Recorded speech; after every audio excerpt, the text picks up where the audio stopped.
Elemen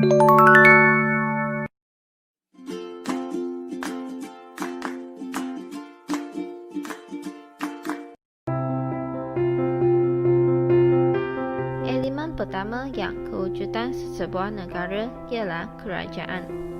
Kerajaan adalah organisasi yang mempunyai kuasa untuk membuat dan melaksanakan undang-undang dalam sesuatu kawasan tertentu.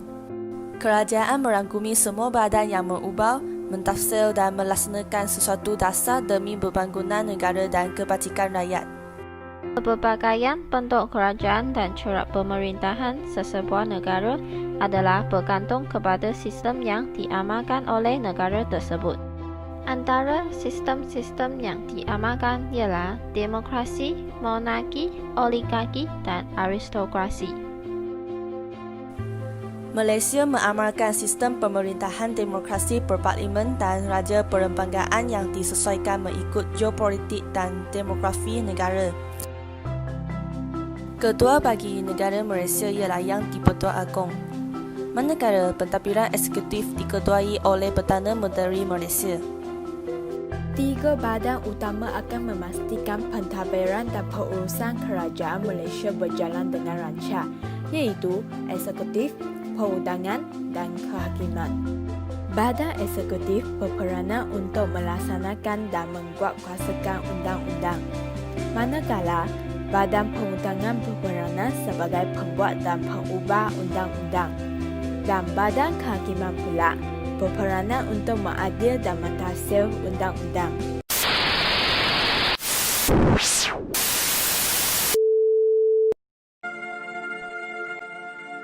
Elemen kedua yang menjadi asas kepada kewujudan sesebuah negara ialah kedaulatan. Kata akar daulat berasal daripada perkataan Latin iaitu suverenus. Suverenus bermaksud keagungan atau keukuran.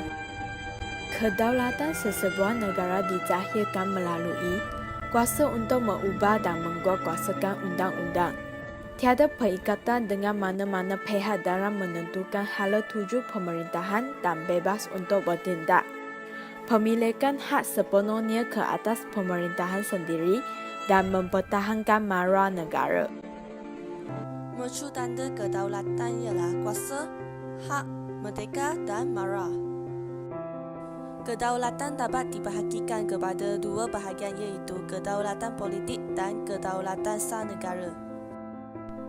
Ciri Malaysia sebagai sebuah negara berdaulat ialah mempunyai pemerintahan demokrasi, masyarakat berbilang kaum, mempunyai sebadan dan mempunyai kebebasan mengadakan hubungan dengan negara-negara lain. Kepentingan negara berdaulat adalah menjamin perpaduan dan kesejahteraan rakyat, membina negara bangsa yang kuat dan menjaga martabat bangsa dan negara. Istilah rakyat merujuk sekumpulan manusia, individu atau penduduk yang diduduki bersama dan terikat dengan undang-undang yang sama di sesebuah negara. Setiap negara wujud apabila rakyat mengakui bumi yang dipijak. Di semenanjung Malaysia, etnik yang dominan ialah Melayu, Cina dan India. Manakala di Sabah dan Sarawak pula wujud ke berbagai etnik dan suku kaum. Sabah diwakili oleh kumpulan utama seperti Kadazan, Dusun, Murut dan Bajau. Sarawak diwakili oleh kumpulan utama ialah Dayak, Bidayu, Melanau, Orang Ulu, Iban dan Benan. Kaedah memperolehi kerajaan Malaysia adalah penguatkuasaan undang-undang, pendaftaran dan naturalisasi. Tanah serta sempadan merupakan elemen terakhir dalam membentuk sesebuah negara. Tanah dirujuk kepada wilayah, manakala sempadan merujuk kepada kawasan atau tanah daratan di samping perairan dan udara. Ia merujuk kepada keluasan kawasan pentadbiran wilayah berkenaan yang menjadi tempat tinggal rakyat bagi setiap negara yang merdeka. Kewujudan sesebuah negara diiktiraf berada di lokasi yang tertentu melalui pengesahan konsep tanah dan sempadan yang tertentu. Malaysia Barat dan Malaysia Timur merupakan dua kawasan utama di negara kita yang terpisah oleh Laut China Selatan. Malaysia merupakan sebuah negara persekutuan yang terdiri daripada 13 negeri dan 3 wilayah persekutuan. Kesimpulannya, ilmu kenegaraan memberi ruang kepada masyarakat menyadari tentang hak ehwal negara bagi membangunkan negara.